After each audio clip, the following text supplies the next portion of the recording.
Et alors, on s'essuie les pieds? Essuie les pieds? Oui, et ensuite va te laver les mains. Moi je te dis que j'en ai assez de m'essuyer les pieds, cela n'a aucun sens, mais alors aucun. Aucun. Parce que notre tapis n'a aucun sens à tes yeux. Enfin, mais qu'a-t-il de si particulier, hein? C'est moi qui l'entretiens et c'est toi qui le fous en l'air avec tes chaussures merdiques. Merdique! Un comble, c'est toi qui me les as offertes, Vanessa. Je ne m'en souviens pas. C'était à l'occasion de mon anniversaire. Je te le répète, je m'en souviens pas. Ah, parce que tu as oublié la date de mon anniversaire! Peut-être. Par contre, t'avoir gâté à ce point en t'offrant des chaussures de classe. Oui, bon, que tu viens de qualifier de merdique, hein? Je visais toute cette crasse que tu véhicules sous tes semelles pour la déposer sur mon tapis. Une honte. Notre tapis. J'insiste. Inutile. Ce tapis dorénavant est à moi. Je lui ai consacré tant de temps qu'il est devenu ma propriété exclusive. Je le défendrai bec et ongle. Il est devenu une partie de moi. Je l'aime, Lorenzo, je l'aime! Mais enfin, mais ce tapis a 20 ans! Mais toi aussi, tu as eu 20 ans! Comment peux-tu parler de lui de la sorte? C'est inadmissible! Tu ne respectes rien, Lorenzo. Ce tapis, je l'ai reçu à l'occasion de mon mariage. Tu sembles oublier. Tu veux dire notre mariage, Vanessa? Évidemment, notre mariage. Avec qui veux-tu d'autre que je me sois mariée? Bon, allez, c'est dur, arrêtons de nous quereller pour un vulgaire tapis, hein, s'il te plaît. Vulgaire? Mais voilà que tu recommences à m'insulter. Mais bravo, Lorenzo! Mais c'est qui est vulgaire ici? C'est lui ou c'est toi? C'est toi, c'est lui, c'est lui ou c'est toi? Mais réponds! Oh, mais c'est de la provocation, là, oh! Absolument pas! Ouais. Je ne fais que me défendre. Bon, ridicule. Tu sais que tu me déçois. Tu sais que tu me déçois, on va laisser à croire que tu attaches plus d'importance à cette maudite carpette qu'à moi. Chut. Pour ma part, ton tapis, on peut le brûler, ou le détruire, ou même le voler s'il le faut. Lorenzo! Oh, mais te rends-tu compte de la portée monstrueuse de tes paroles? Détruire, brûler. Oh. Mais attends, on pourrait croire que tu veux la mort de mon tapis. Oh, mais c'est du délire, là, je rêve. Oh, moi pas du tout. J'ai très bien entendu que tu voulais la mort de mon tapis, que j'ai reçu entre parenthèses de tes parents. Oh, et qui donc, logiquement, m'appartient plus que toi. Oh, mesquin. Oh, belle mentalité, Lorenzo. Mais tu sais quoi? Retourne chez tes parents. Tu n'as plus rien à faire ici. Enfin, mais ils sont morts il y a plus de 10 ans, Vanessa. Mais franchement, un peu de limite, s'il te plaît. Enfin, un peu de limite, je veux dire. Tu oublies trop facilement que ce sont justement mes parents qui ont offert tout l'aménagement de cet appartement. Et quant au tien, alors là, des nada, rien du tout, que dalle, hein. Oh, mais alors là, tu t'abaisses. Tu t'avilis à un point. Te rends-tu compte de ta bassesse? Comparer l'état de fortune de tes parents à celui des miens? Leur reprocher de ne pas être riche? Au moins, pauvre type, mes parents, eux, sont vivants. Oh, mais tu es odieuse, Vanessa, franchement. Mais leur reprocher de ne plus être en vie, mais je ne te reconnais plus. Mais tu n'as qu'à t'acheter une paire de lunettes, mon pauvre vieux. Je ne suis pas pauvre du tout. J'économise chaque mois. Et dire que je te destinais tous mes avoirs dans l'hypothèse où je partirais avant toi. Mais cela est tout à fait normal, oui. en accord parfait avec la loi. Moi aussi, dans l'hypothèse où tu Oui, partirais... mais voilà, le problème, Vanessa, tu ne possèdes rien. Peut-être avant moi, tu ne possèdes rien. Là, tu ne possèdes rien. On est d'accord que tu ne possèdes rien. Et notre fils, tu l'oublies, ça, l'égoïste? Mais enfin, mais pas du tout. Je tenais simplement à préciser que tu n'avais que moi pour subsister. Ton destin est forgé au mien. Dans ce cas, je veux divorcer. Oh! Divorcer! Madame a les grands mots. Ça faisait un bout de temps que tu m'avais pas sorti cette mauvaise blague, là. Divorcer. Pour aller où? Et avec qui? Cela me regarde. Oh! Tu oserais invoquer devant moi le spectre de l'adultère? Mais pourquoi pas? Tu ne crois tout de même pas que je vais rester éternellement avec un être aussi vil et médiocre que toi? Il faudra bien que je te remplace. Mon pauvre Lorenzo! Tu viens cesser de faire une fois pour toutes que je suis pauvre! Simplement, l'idée me rend complètement malade. Insupportable. Minable. Égoïste. Tu ne penses qu'à ton misérable argent. Et moi, je ne représente donc plus rien pour toi. Tu as tout gâché, Lorenzo. Cette soirée aurait dû être unique. Ah bon? Mais qu'a-t-elle de si particulier? Ah, et en plus incapable de se rappeler les moments marquants qui ont jalonné notre vie à deux. Tous les pitoyables, à pleurer. Je te dis que je ne comprends pas ce que tu racontes. Veux-tu t'expliquer, s'il te plaît? Il y a 20 ans, jour pour jour, on se rencontrait, Lorenzo.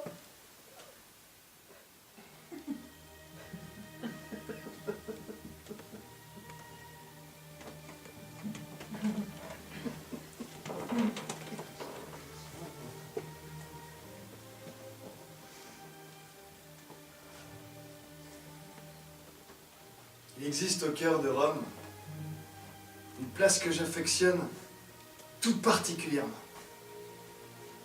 La Piazza Navone. C'est une place merveilleuse qui, par son charme et rayonnement, rapproche les gens et les stimule à s'aimer. Elle possède 3 fontaines, les unes plus belles que les autres. Régulièrement, on peut apercevoir au pied de celle-ci des êtres envahis d'espoir, rêvant de toucher à travers l'écume notre main solitaire. C'est dans ces circonstances que j'ai rencontré Vanessa et que nous avons décidé de nous lier pour la vie. Chaque année, à la date anniversaire de notre rencontre, nous retournons sur le lieu afin de nous remémorer ce magnifique moment. Ce soir même, je m'aurais nullement failli à cette tradition. Si on avait eu ce stupide incident lié à ce funeste tapis, hein, je l'aurais entraîné sur la Piazza Navone pour faire la fête toute la nuit et pour s'aimer.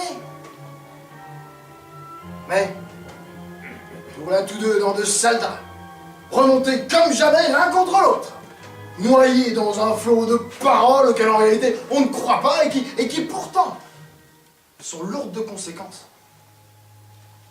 Qui sait pourtant combien j'en ai saint horreur de ces situations conflictuelles? Qu'avait-elle aussi à me menacer de divorce? Terme que j'exècre et qui en temps normal nous est complètement étranger. Tu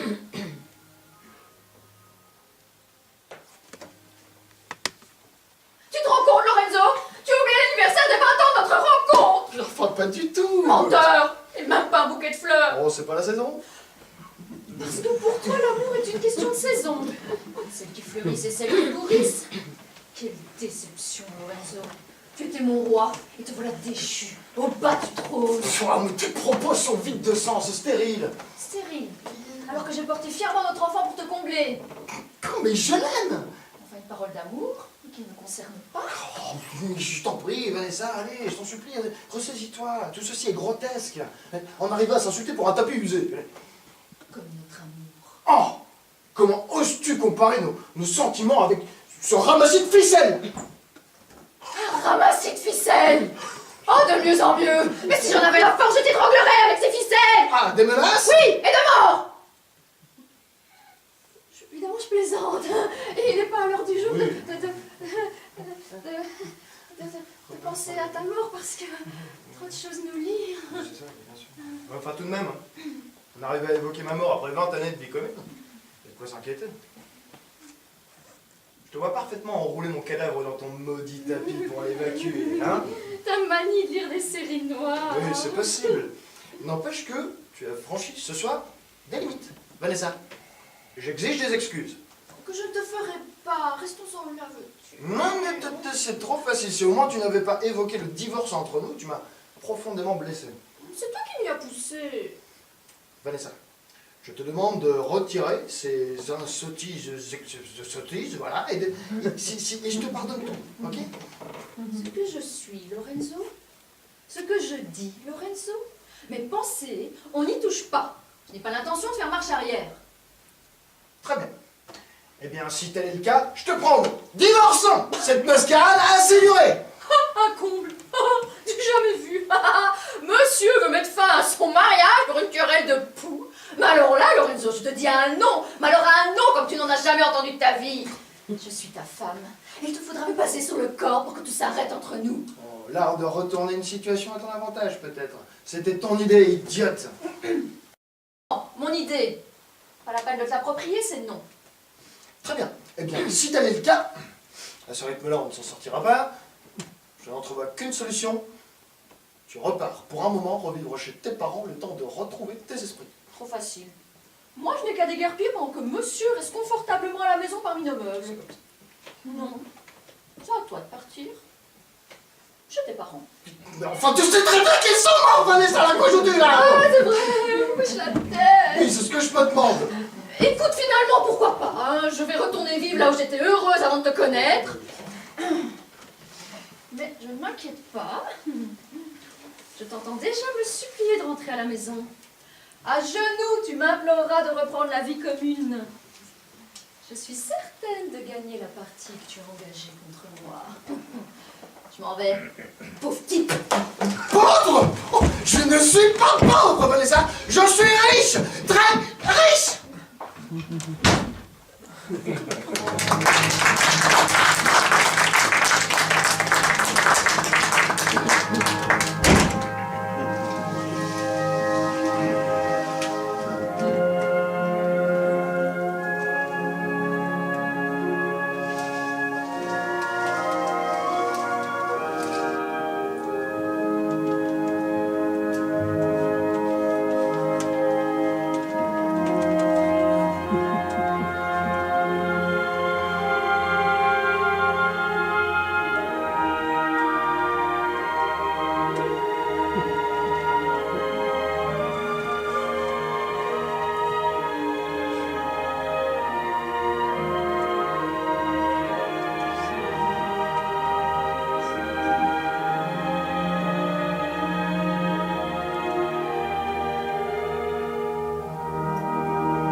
Notre Père, qui êtes aux cieux. Oui, Père, pourquoi restes-tu là-haut dans ces cieux inaccessibles? Viens plutôt ici près de moi me prodiguer tes précieux conseils dont j'ai tant besoin dans ce monde devenu complètement fou. Que ton nom soit sanctifié. J'y travaille jour et nuit. Mais sache que la situation actuelle n'est pas propice à la glorification de ton nom. Que ton règne vienne, mais c'est le temps. Voilà plus de 2000 ans que mes prédécesseurs et moi-même nous t'attendons pour que nous puissions nous retirer et que tu reprennes la place à laquelle tu as droit. Que ta volonté soit faite sur la terre comme au ciel. Avoue que ça faciliterait pas mal les choses. Ton évangile comme code unique de conduite, de déontologie. Tiens, en politique par exemple, non? Si. Donne-nous aujourd'hui notre pain de ce jour.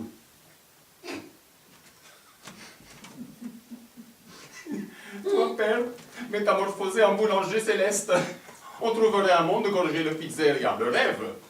Fini de se plaindre, fini de geindre, et plus besoin de grève, plus besoin de syndicats.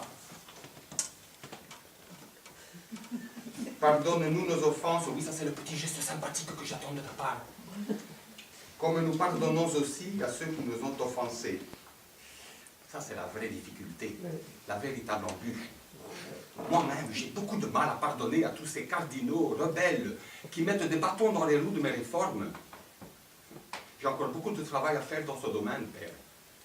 Pardonner à autrui. Conscient de tant de faiblesse, Père, je m'incline devant toi en t'offrant comme seul remède à mes offenses mon amour inconditionnel. Au nom du Père, du Fils et de mon ami le Saint-Esprit. Amen. Amen. Quelle lucidité. Quel à-propos, Saint-Père. Tant de sagesse exprimée avec cette humilité qui vous caractérise tant.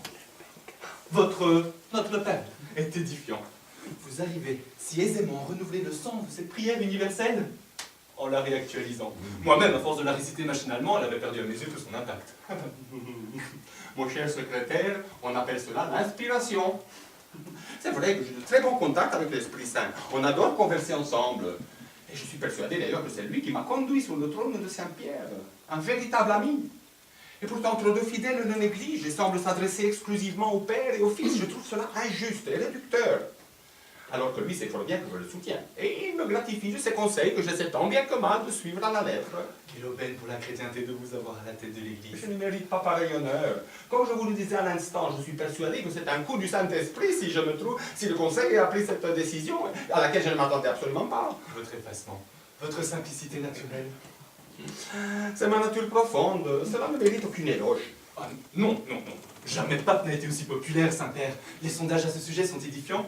Vous l'emportez aisément sur tous vos prédécesseurs. Bon, ça n'a jamais été pour moi une priorité, mais si ma popularité peut servir l'Église, pourquoi pas? Toujours ce bon sens qui vous anime. Je ne peux m'empêcher de vous poser la question, Saint-Père. Quel est votre secret? Quel est votre secret pour paraître plus homme, plus humain que n'importe quel autre homme? Vous exagérez, Oh, s'il vous plaît, répondez. Pour ma propre édification. Soit mon sourire. Oui, votre sourire. Oui, je le cultive, je le nourris et je le comble de ce dont il a le plus besoin. C'est-à-dire? La bonté.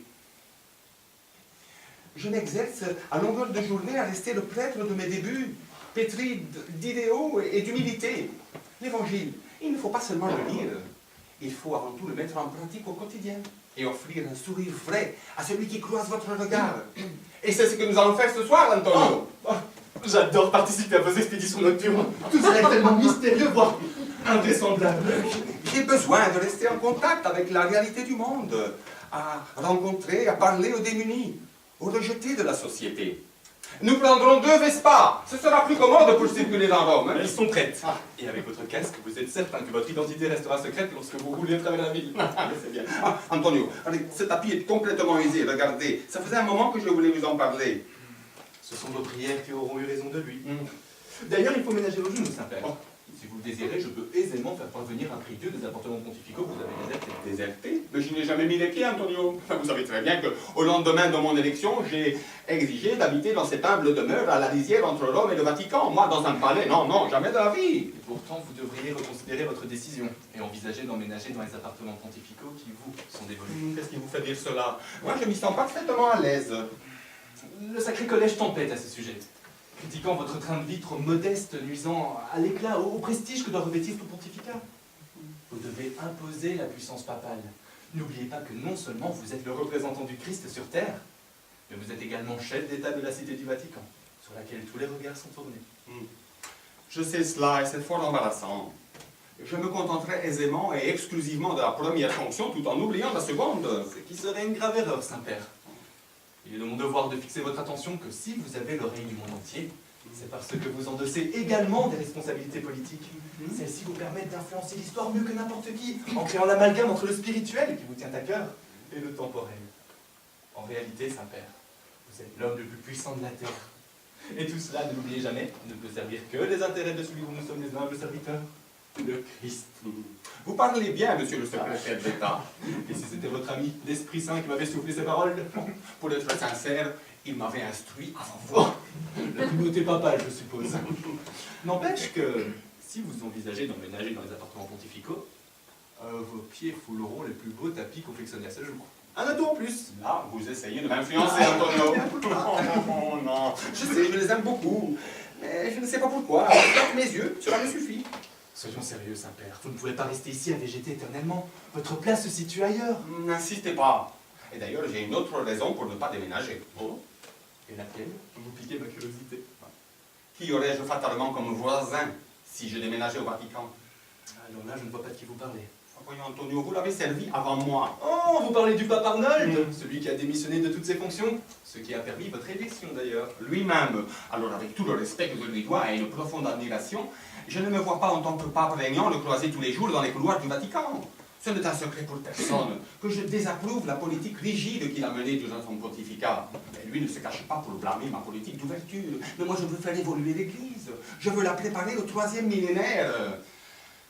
Et en plus, Antonio, il joue le piano du matin jusqu'au soir. Il faut le bien, paraît-il, mais moi, je ne supporte pas cet instrument. Je ne suis pas musicien. Je n'ai pas eu son éducation de teuton. Donc, conclusion, je reste ici. Calmez-vous, Saint-Père. Souriez. À vous, je peux bien le dire. Pas pour pas. Je reste avant tout un homme ordinaire, gorgé de défauts. Et je suis têtu, Antonio. Horriblement têtu. J'ai moi-même choisir un nouveau tapis pour remplacer celui-ci qui est à user. Et il faudra juste que je trouve le temps nécessaire pour faire cet achat. Dites, vous pourriez peut-être m'aider d'ailleurs, Antonio, pour me conseiller. Alors là, désolé, Saint-Père, je ne connais rien en cette matière. Faudra alors que je trouve quelqu'un d'autre. Mais qui? Fiez-vous à votre ami, l'Esprit Saint. Ainsi soit-il.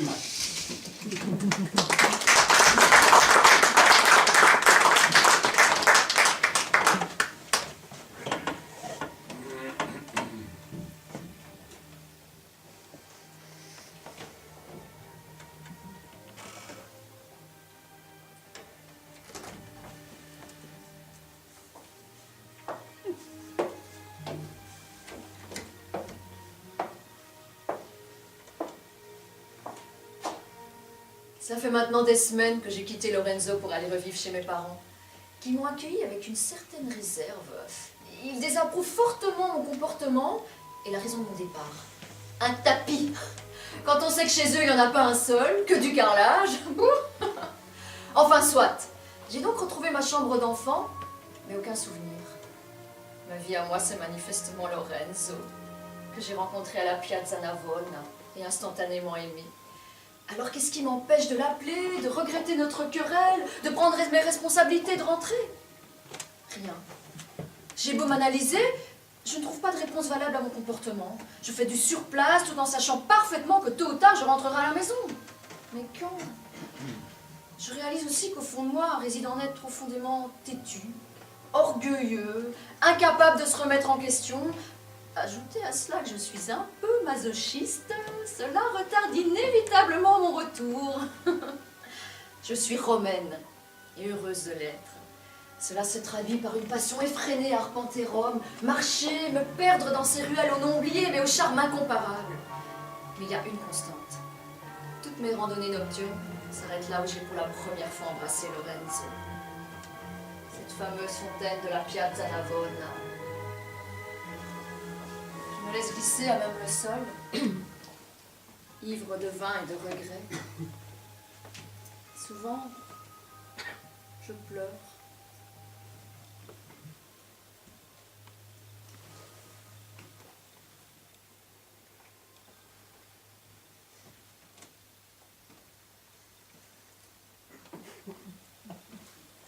Ne partez pas. N'ayez pas peur, je ne vous veux aucun mal.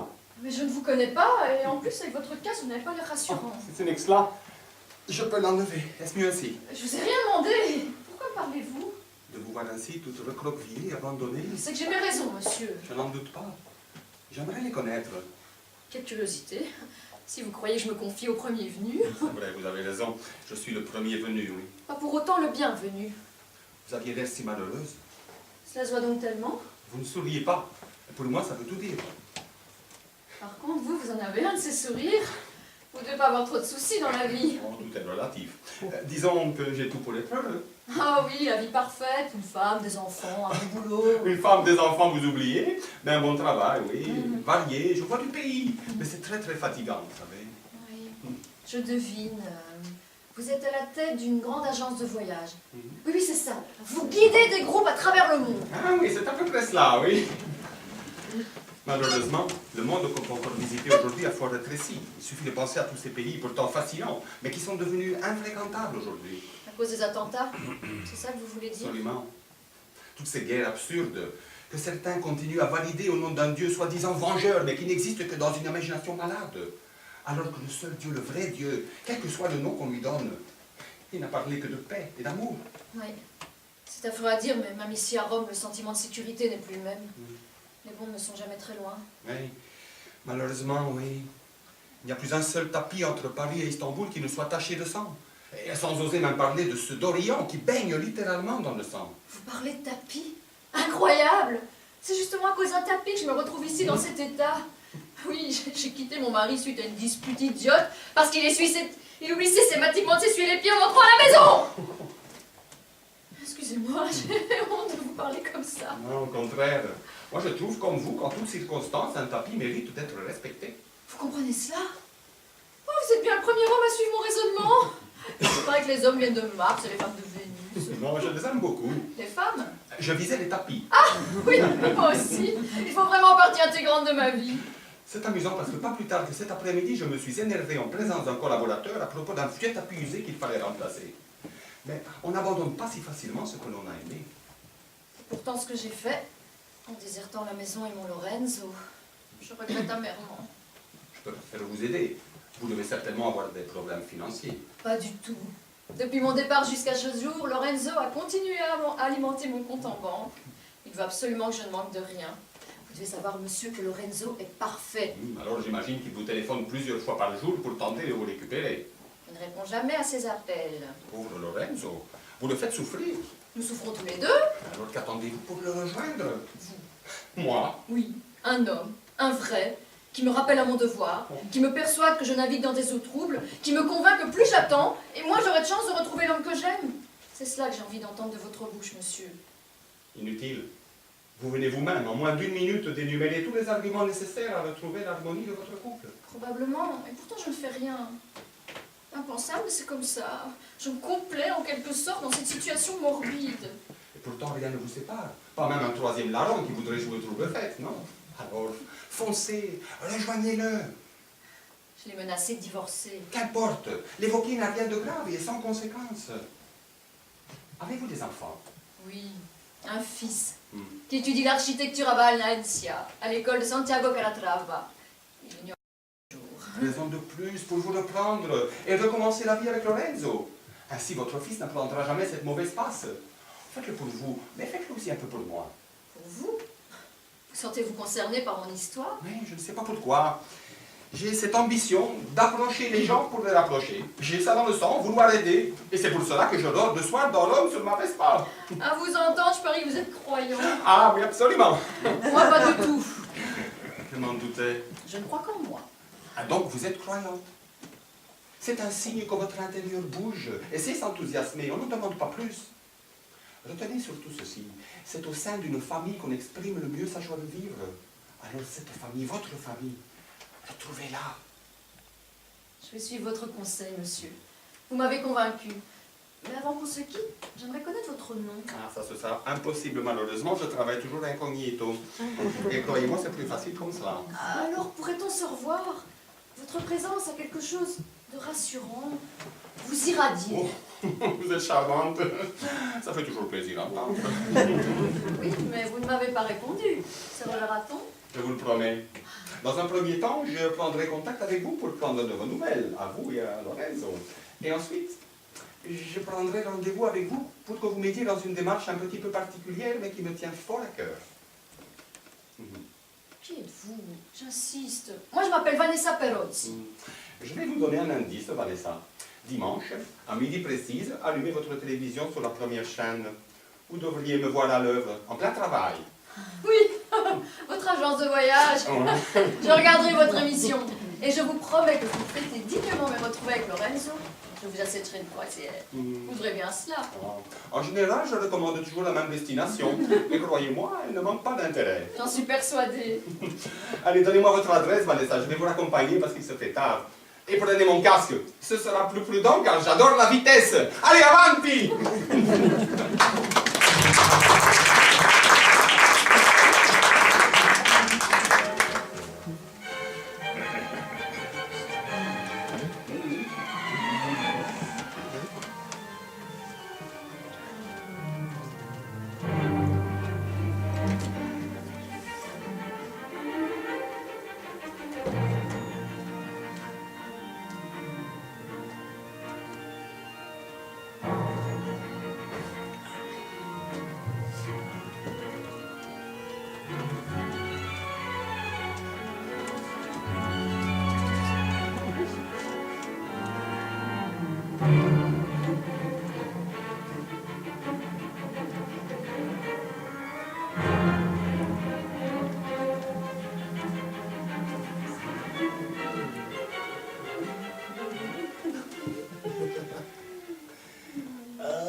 notre maison revit. Comment ai-je fait pour tenir si longtemps le coup sans toi?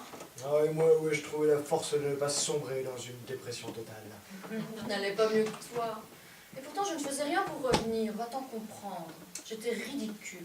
Ah, disons qu'il y a dans la vie certains aspects déroutants qui m'échappent à toute logique. L'as-tu trouvé?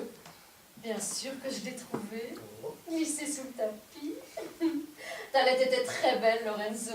Certainement une des plus belles que tu m'aies jamais écrites. Je l'ai relue plusieurs fois. Mais cela ne me satisfait pas complètement. Pour qu'elle existe vraiment, il faut que tu me la lises devant moi. Tiens. Inutile. Je la connais par cœur. Écoute.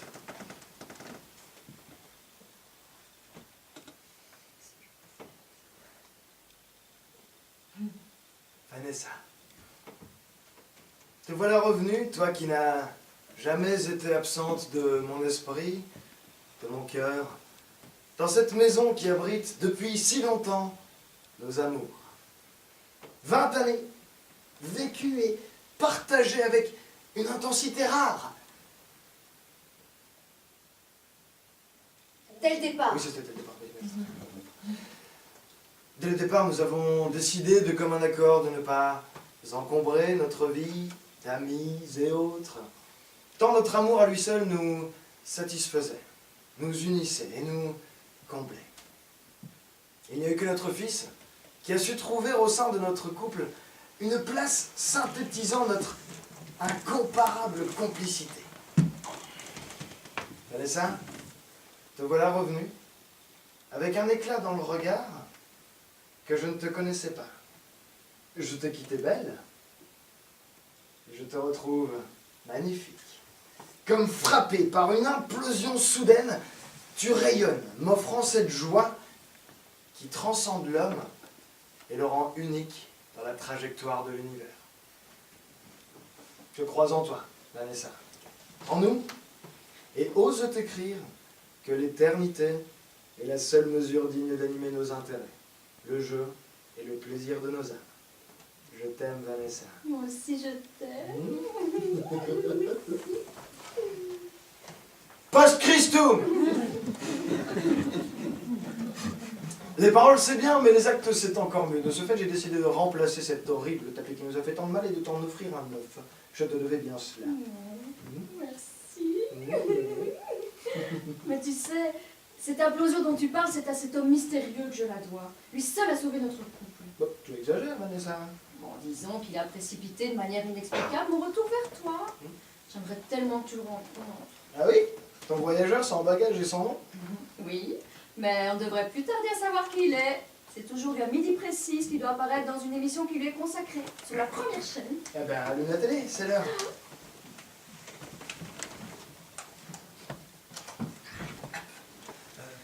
Première.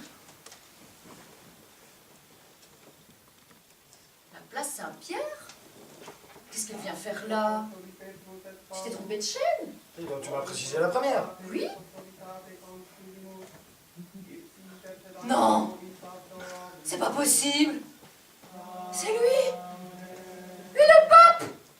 Qu'est-ce que tu racontes? Je vois bien que c'est le pape, enfin... Je te dis que c'est lui, mon fameux sauveur de la Piazza Navona! Hein? Quoi? Sans hésiter, sa voix. Oui, sa voix, je la reconnais. Mais son visage! Et comme il faisait nuit, j'ai pas pu correctement enregistrer ses traits, mais... Il y a un détail qui ne trompe pas. Son sourire. Impossible de l'oublier. Qu'est-ce que c'est que cette histoire? Un pape qui se balade la nuit en Vespa? Maintenant, je comprends tout. Ses paroles, son besoin d'aider, de rapprocher les gens comme nous. Mais son agence de voyage, mais c'est le monde entier! Du jamais vu. Un pape qui se promène en Vespa la nuit pour secourir la nouveau désemparée. Incroyable. Quelle humilité. Quel exemple. Et en plus, il aime les tapis comme moi. Attends, parce que tu es bien sûr, je veux dire, pas d'hésitation possible. Le pape en personne. Oh, pour une rencontre, en voilà une. Et que comptes-tu faire à présent? Attendre. Bah attendre quoi? Qu'il m'appelle. Il me l'a promis pour connaître l'évolution de notre couple. Tout ça me dépasse. Et moi, tu crois pas que ça me dépasse? Faut dire que tu n'es même pas croyante. Oui alors, qu'est-ce que ça change? Ah bah quoi, il va bien falloir que tu le deviennes. Ça me semble logique quand on côtoie le pape. Absolument pas. Selon lui, ce n'est pas nécessaire. Ah bon? Et pourquoi ça je te parie? Parce que je crois en moi. Et nous, c'est quoi? Oui, tu sais quoi, Lilian?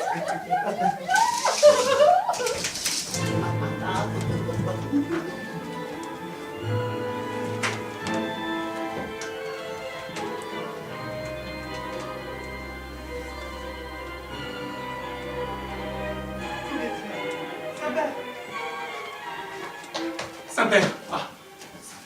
La situation est alarmante. En première page, pour ne pas dire dramatique. Vous comprenez? Le monde chrétien dans son ensemble a le regard tourné vers vous. Le Vatican est devenu le dernier rempart contre la barbarie latente ennemie devant nos portes. Vous seul êtes capable d'arrêter cette vague d'attentats meurtriers qui ne cesse de s'abattre nos villes d'Europe et d'ailleurs. C'est le Christ en personne qui est menacé. Je ne suis pas parfaitement au courant de la situation. Mais un pape ne se bat pas. Précisément. Et c'est cela qui doit absolument changer. Vous êtes chef d'État, souverain pontife, auréolé de la tiare, vous devez agir. Armer symboliquement la chrétienté tout entière en appelant à une mobilisation générale, à une nouvelle croisade. C'est à l'époque qu'on a gagné contre la Mauresque, pourquoi pas aujourd'hui? Je vous rappelle que nous avons que notre pauvre garde suisse pour combattre contre ceux qui, paradoxalement, osent nous traiter d'infidèles. Pauvre? Parce que vous, Saint-Père, vous connaissez des Suisses pauvres. Oh, je voulais parler de leurs armes, des hallebardes, des épées. Je ne peux pas les envoyer à l'abattoir. Vous savez parfaitement que je ne parle pas de cela. Ce qu'on attend de vous, Saint-Père, c'est que vous vous substituiez à tous ces chefs d'État qui ne cessent de proclamer à tour de rôle qu'ils sont en guerre contre ceux qui menacent notre civilisation, et qui en réalité n'entreprennent rien. Ils parlent, mais ne font rien de concret. Nous devons agir à découvert, occuper le terrain. Je ne peux cautionner pareil carnage. Vous me demandez de refermer l'évangile, alors que celui-ci a pour vocation première de rester toujours ouvert. Au cœur même de l'Assemblée des cardinaux, une fronde s'est levée vous reprochant d'être trop angélique. Et j'ose le dire, franciscain. En ce moment, on se remémore des Ignace de Loyola, Jules II, ou encore Jeanne d'Arc, toujours prompt à prendre les armes pour défendre l'étendard du Christ. Dans le sang. Mais c'est comme ça. Les guerres propres, cela n'existe pas. Saint-Père, seul votre prestige peut encore sauver le monde de la barbarie. Et que me conseillez-vous? D'armer moralement le monde civilisé. Par exemple, un discours vigoureux devant les tribunes de l'ONU aurait un impact considérable sur nos fidèles. Ah, et il faut absolument remettre l'accent sur des vocables comme soldat du Christ ou légion de Marie. Un vocabulaire martial. Tout cela est-il bien sérieux? Hélas, oui. Profitez de l'aura que vous possédez dans le monde pour proclamer une bonne fois pour toutes que la vérité se trouve de notre côté. Et que la paix, elle aussi, possède son prix. Moi, me parler d'une armure et partir en guerre, c'est ce que vous me conseillez? Pas d'autre solution, Saint-Père. Sachez surtout combien il me coûte de tenir pareil discours devant vous. Moi aussi, je suis un homme de conciliation, mais lorsque celle-ci s'avère impossible... Et je suis convaincu, Antonio, que vous n'avez pas tout à fait tort en tenant ce discours musclé, inspiré par tous ces cardinaux qui me sont hostiles. Ils méritent que je les écoute, au défaut de passer pour un pape d'un autre siècle. Vous me conseillez donc de remettre ma politique au goût du jour, en développant une agressivité certaine, en modifiant en quelque sorte ma nature profonde, et en devenant en réalité un autre pape que celui qui a été élu. Mais à qui ressemblerais-je? À un homme manipulable qui change de soutane selon les circonstances? Pas du tout. Ainsi. Mais moi je le déclare haut et fort. Je suis avant tout un homme de paix. Confronté, c'est vrai, à un monde dans lequel certains se permettent de mépriser Dieu en le substituant à de faux prophètes imposés par le crime. Mais le Dieu que nous aimons n'est pas comme cela. J'ai la conviction que ce n'est pas la religion en elle-même qui est indispensable au monde. C'est l'homme. L'homme capable de trouver au fond de lui la force d'aller vers l'autre. Ça s'appelle la charité. Et c'est à moi, le pape urbain, que l'on demande de partir en guerre. Mais c'est impossible, c'est au-dessus de mes forces. On s'est adressé à la mauvaise personne. Je vous rappelle à tout hasard que Jésus lui-même pouvait se montrer violent. La scène du temple où il faut être expulsé Je de vais marchand. abdiquer, Antonio. Quoi? Ainsi tout le monde sera content, les cardinaux, les fidèles, et puis moi-même. Mais pas Dieu! Mais pas Dieu! Non, non, non, vous n'en avez pas le droit, Saint-Père, vous devez assumer votre mandat jusqu'au bout. N'oubliez pas que vous êtes le représentant du Christ sur terre et celui-ci ne se remplace pas. Vous savez pertinemment que mon prédécesseur, le pape Arnold, a abdiqué et que je le remplace. Le monde s'est-il pour autant arrêté de tourner? Non. Le pape Arnold a invoqué la sénilité qui le gagnait pour justifier son incapacité de régner. Et comme raison, c'était tout à fait acceptable. Pour raison que personne n'a cru. Moi, je reste persuadé qu'il voulait plus de temps pour s'adonner à sa passion favorite, faire ses gammes, enfin, soit. On dira que vous avez fui vos responsabilités. De guerrier, oui. Non, c'est décidé, je vais abandonner ma charge et j'en informerai le monde entier. C'est quoi cette manie de vouloir abdiquer à tour de bras? Une véritable contagion! Réfléchissez, Saint-Père. Réfléchissez. On ne va tout de même pas convoquer un nouveau conclave pour élire un nouveau pape. Il y aurait ainsi 3 papes en vie. Non. Cela ferait des ordres, trop c'est trop. En agissant de la sorte, Saint-Père, vous discréditez l'Église tout entière. Sur ce point, vous avez raison, monsieur le secrétaire d'État. 3 papes susceptibles de se croiser dans la même cité du Vatican, c'est vrai que ça peut prêter à confusion. Mais, faites-moi confiance. J'ai trouvé une solution pour remédier à ce problème. Encore une inspiration de votre ami, l'Esprit Saint. Oh, cette fois-ci, disons, de nous deux.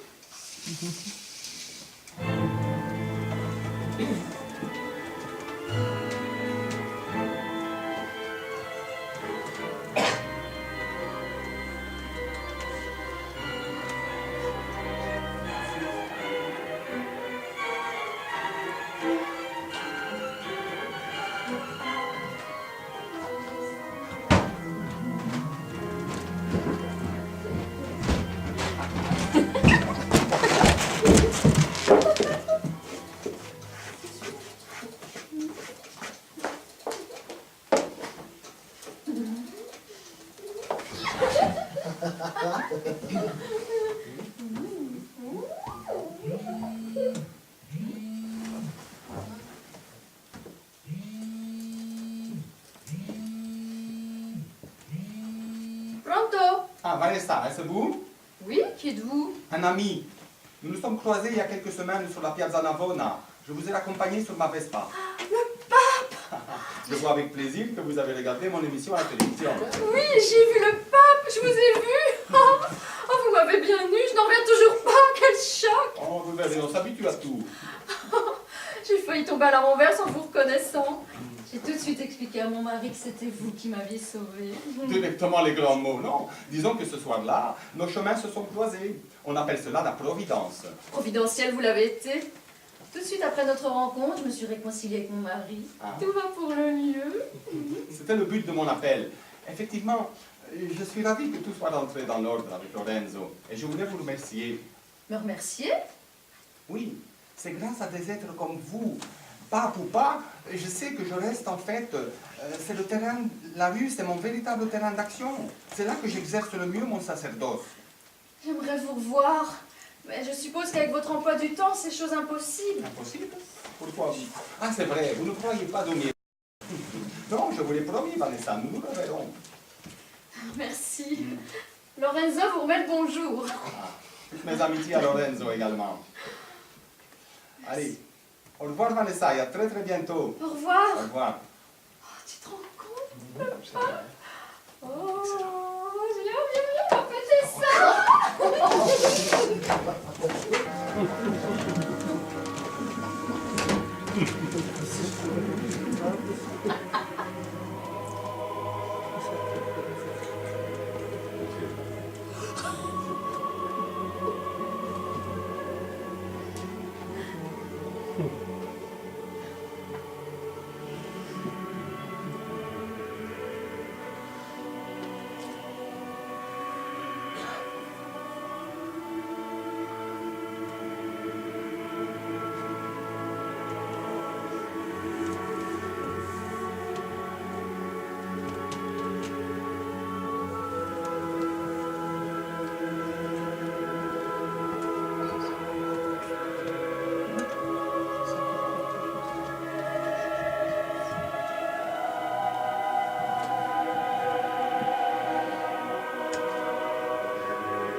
Cher pape Urbain, vous teniez donc tant à me rencontrer dans l'urgence. Absolument. Le problème qui me préoccupe et qui m'amène chez vous aujourd'hui est d'une extrême complexité. Il me ronge littéralement. Voilà précisément une des raisons pour lesquelles j'ai quitté le trône de Saint-Pierre. Trop de problèmes. Je ne parvenais plus à m'acquitter correctement de ma tâche. Et vous avez donc allégro retrouvé votre piano et vos gammes. J'ai enfin le loisir de me replonger serein dans les partitions de Mozart que j'aime tout particulièrement. Mais vous n'aimez pas la musique, m'a-t-on dit, cher pape Urbain. Vous êtes bien renseigné. En effet, je ne suis pas mélomane. Dommage. Sans quoi je me serais permis de vous interpréter l'un ou l'autre morceau de votre choix. Temps presse, Pape Arnold. Laissez-moi vous faire part de mes préoccupations. Faites. Je vous écoute. De tous côtés, on m'épille, on me traque. La planète tout entière scrute mes moindres faits et gestes pour savoir si je vais me ranger du côté des recommandations du Sacré Collège et de l'ensemble des cardinaux. C'est-à-dire si je vais exhorter la communauté chrétienne dans une nouvelle croisade et prendre le clairon pour sonner la charge contre ceux qui menacent nos démocraties en pratiquant une guérilla urbaine d'une rare violence. Et qu'avez-vous décidé, pape Urbain? Vous le savez fort bien, nos visions politiques ont toujours divergé. Exact. Votre décision est donc? Dire non à l'incitation à la guerre et me réfugier inconditionnellement dans une paix totale et universelle. C'est louable, mais faisant fi de l'opinion de la majorité. Un déni de démocratie. C'est précisément ce qui me tourmente. De toute façon, c'est votre décision qui prévaut. Et vous l'imposerez. C'est cela, être pape. On vous doit une obéissance inconditionnelle. Mais je ne peux pas négliger l'opinion d'autrui. Vous manquez singulièrement d'autorité, pape Urbain. Et pourtant, c'est ça qu'on attend de vous.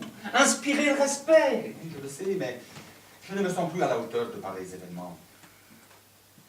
Voilà qui est particulièrement dangereux pour cet édifice de foi millénaire. Moi, je l'avoue, je péchais souvent par excès d'autorité. Mais cette attitude était préférable pour l'avenir de l'Église. Raison pour laquelle je vous admirais. Vous n'auriez jamais dû abandonner le trône de Saint-Pierre. Abandonné? Nuance? Je l'ai quitté. Oui, c'est vrai, vous l'avez quitté. Pardonnez-moi, mes pensées s'égarent. Ressaisissez-vous. Croyez-moi, ça n'est pas la première et dernière crise que vous allez traverser. Si, c'est la dernière. Et j'ai décidé d'abdiquer. D'abdiquer? Voilà qui est peu original, pape Urbain. Seriez-vous décidé à me copier? À me plagier? Dites, seriez-vous en train de faire une série de mauvaises décisions? Je ne comprends pas ce que vous êtes venu faire ici. Êtes-vous simplement venu m'informer de votre décision de partir? Non. Vous devez m'aider. Vous aider? Mais je ne représente plus rien, pape Urbain. D'ailleurs, je ne vous le cache pas, cette inaction me pèse. Je veux sauver l'image de l'Église. En l'abandonnant. Car dans votre cas, on parlera bel et bien d'abandon. Mon éloignement du pouvoir pontifical avait tout d'une retraite. Mais dans votre cas, on le qualifiera de désertion devant l'ennemi. Vous ne pouvez vous comporter de la sorte devant l'opinion mondiale. Bon, vous devez savoir que je n'ai jamais approuvé votre élection, supputant en vous trop de laxisme par rapport au message universel que nous sommes censés colporter. J'avoue aussi avoir toujours craint que vous ne détruisiez ce que j'ai eu tant de mal à conserver intact durant mon règne. Vous êtes sévère avec moi, Pape Arnold. J'essaie simplement de vous protéger contre vous-même. C'est mon rôle, je suis votre égal. Revenez sur votre décision et faites face à ce mal qui depuis trop longtemps gangrène l'Église. J'admire votre détermination à défendre nos institutions, mais ma décision est prise. Elle est irrévocable. Songez également que trop de conclaves consécutifs ne peuvent que nuire à la crédibilité de nos institutions. Je sais bien cela et c'est la raison pour laquelle je suis venu solliciter votre aide. Qu'attendez-vous de moi? Que vous remontiez sur le trône pontifical. Rien que ça? Mais c'est de la folie furieuse! À première vue, oui. Mais en y regardant de plus près, non. En remontant sur le trône de Saint-Pierre, vous évitez la tenue d'un conclave et l'élection d'un troisième pape. Vous êtes, pape Arnold, plus qualifié pour mettre fin à toutes ces agressions dont l'Église est victime aujourd'hui. En 2 mots, vous me demandez de réendosser les responsabilités que vous fuyez. Je sais, j'ai honte de faire pareille démarche, mais je n'ai pas trouvé d'autre solution. Et que faites-vous de ma retraite? De ma lassitude face aux problèmes? Votre retraite, vous l'avez eue, elle a assez duré, me semble-t-il.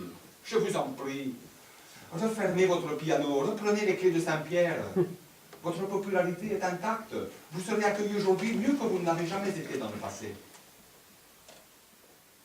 Tout cela me trouble, pape Urbain.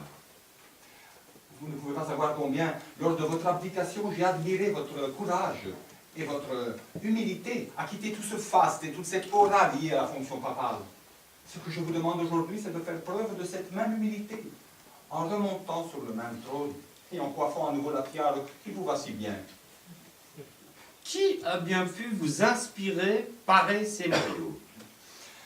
Je me le demande. Vous êtes l'homme de la situation, voilà tout. Si je vous suis bien, on échangerait le rôle.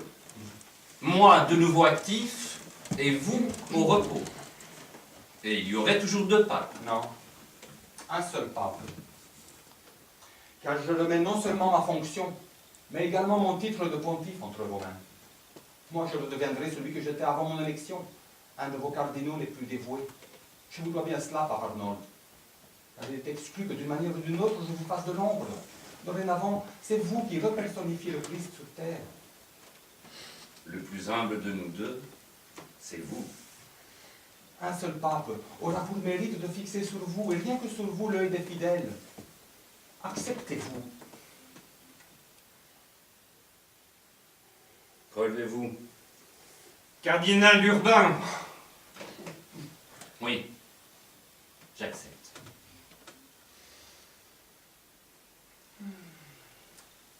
C'est vrai qu'ils sont beaux, tous ces tapis du Vatican. Ah, Ils vont me manquer.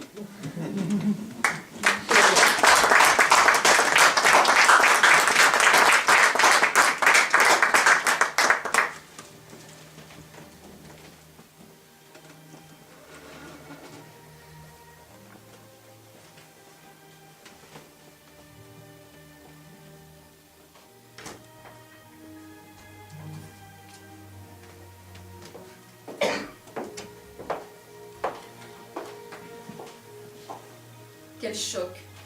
Après avoir découvert que l'homme qui m'avait secouru une nuit était le pape en personne, voilà que j'apprenais qu'il avait abdiqué au profit de son prédécesseur, le pape Arnold, qui connaîtrait ainsi 2 règnes. Du jamais vu. Pourtant, toute cette situation, plus que burlesque, ne heurta pratiquement personne.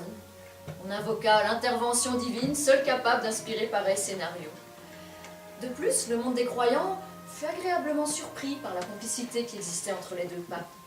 Cela fut beaucoup dans l'acceptation de cette situation inédite. Dois-je ajouter que l'humilité du pape Urbain, concrétisée par son abandon volontaire du siège papal envers sa cousin? D'emblée, le pape Arnold retrouva toute sa superbe pour incarner l'Église triomphante. En définitive, inexplicablement, cette mutation des pouvoirs renforça l'image et le prestige du Saint-Siège. Pour ma part, je ressentis au fond de moi un vide immense. Urbain, cet homme exceptionnel, mon pape, avait laissé en moi une empreinte indélébile. Je n'aspirais qu'à le revoir pour conforter cette relation qui possédait à mes yeux tous les ingrédients d'une véritable amitié. Se souviendrait-il encore de moi? Comment pourrait-il en être autrement, Vanessa? Monsieur. Oh non, non. Bonjour. Bonjour. C'est gentil d'être venu à notre rendez-vous. Vous allez pouvoir m'aider dans une démarche dans laquelle je ne suis pas très à l'aise. Vous allez voir. Venez. Je vous suis. Voilà. C'est magnifique. Oh, monsieur, si je puis vous conseiller... Ben, c'est ce que j'entends de vous, Vanessa, que vous me conseillez. C'est vous la spécialiste. Dans ce cas, prenez celui-ci. Plus d'éclat, je vous en prie.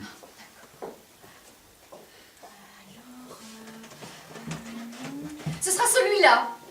C'est mieux. Mais surpassez-vous encore.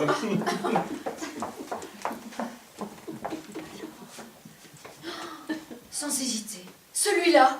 Le bonheur chez vous. Oh, c'est bien simple, si vous le prenez pas, il est à Ah moi. non, pas question, je le prends. En revanche, Vanessa, je vous offre celui de votre choix. Vous m'offrez un tapis? Oui, je vous dois bien cela, Vanessa. Déjà que mon mari... Il vous offre également un nouveau tapis. Oui, absolument. Oh là là, quel bonheur. De nouveaux tapis à la maison. C'est la fête. Oui, c'est la fête, Vanessa. Vous savez, moi, dorénavant, quand je m'adresserai au Seigneur, je le regarderai dans les yeux et je resterai debout. Ça évitera l'usure du tapis. C'est fou comme vous pouvez passer d'un sujet à l'autre avec une de ces facilités. Comme c'est la vie jonglée en vous. Et moi en elle. Car le secret, Vanessa, c'est qu'il faut pouvoir concilier la sagesse et la fantaisie. Le sacré doit pouvoir côtoyer sans hésiter le burlesque. Sinon, la vie est sans saveur. Et c'est ce que nous voulons éviter, n'est-ce pas? Allez, choisissons une trattoria et passons à table, parce que j'ai une faim de Dieu le Père. Allez, avanti!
Un tout grand merci.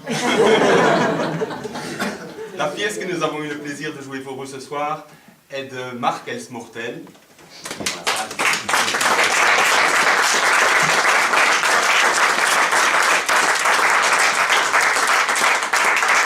Dans une mise en scène de Christian Demarche.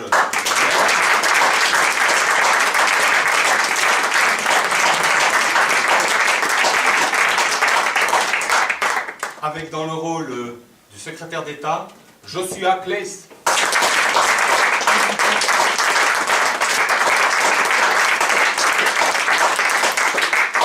Dans le rôle de Lorenzo, Sullivan Grard.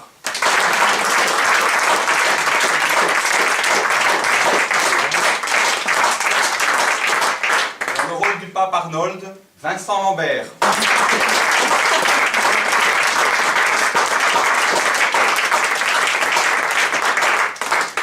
Celui de Vanessa, Jessica de Slovereux.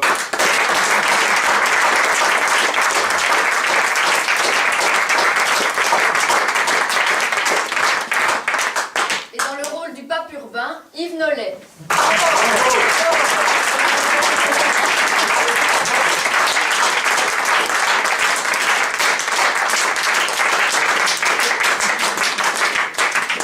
Celui qui fait apparaître la lumière, le son, autrement dit la vie, notre régisseur Robin Gérard.